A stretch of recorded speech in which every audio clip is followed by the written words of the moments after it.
নীরবে হলেও এখনও আগের মতোই চাঁদাবাজি চলছে। অভিযোগ কারওয়ান বাজার ব্যবসায়ী নেতাদের।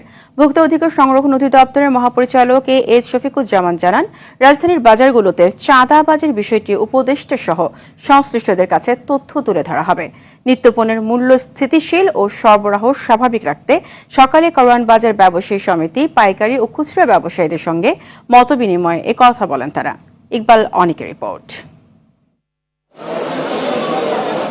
গেল 15 বছরে কারওয়ান বাজারে প্রতিদিন চাঁদাবাজি হতো 1 থেকে 1.5 কোটি টাকা। বাজারের উত্তর দিক দিয়ে যেসব সবজি প্রবেশ করে তা দক্ষিণ দিক দিয়ে বের হবার সময় 3 গুণ বেশি দামে বিক্রি হতো।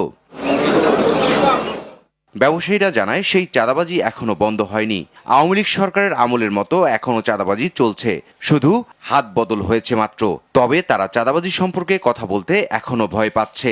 5 আগস্টের আগে যা ছিল, 5 আগস্টের পরে এর থেকে কোনো কিছু থেকে নিস্তারিত উপায় নেই। এটা হলো বাস্তবতা, এবং সেটা কিভাবে হাত বদল হয়েছে, কিভাবে হচ্ছে সেটা খুঁজে বের করার দায়িত্ব আপনাদের।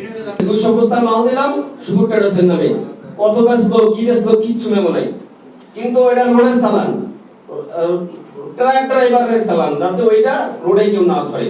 এ সময় জাতীয় ভোক্তা অধিকার সংরক্ষণ অধিদপ্তরের মহাপরিচালক বলেন, রাজধানীর বাজারগুলোতে চাঁদাবাজি আগেও হয়েছিল, এখনো হচ্ছে। বিষয়টি উপদেষ্টা সহ সংশ্লিষ্টদের কাছে তথ্য তুলে ধরার কথা জানান তিনি। চাঁদাবাজি যেটা ছিল সেই চাঁদাবাজিটা কিন্তু নীরবে আছে, সেটি কম বেশি সেটা অন্য বিষয়, কিন্তু সেই চাঁদাবাজিটা আবার নতুন করে শুরু হয়েছে, এটি স্পষ্ট। এবং আমাদের কাছেও সেই তথ্যগুলোই আছে যে নতুন করে চাঁদাবাজি হচ্ছে।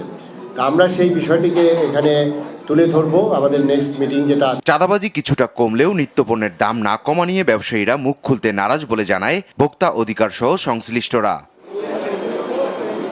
ইকবাল অনিক, RTV, ঢাকা।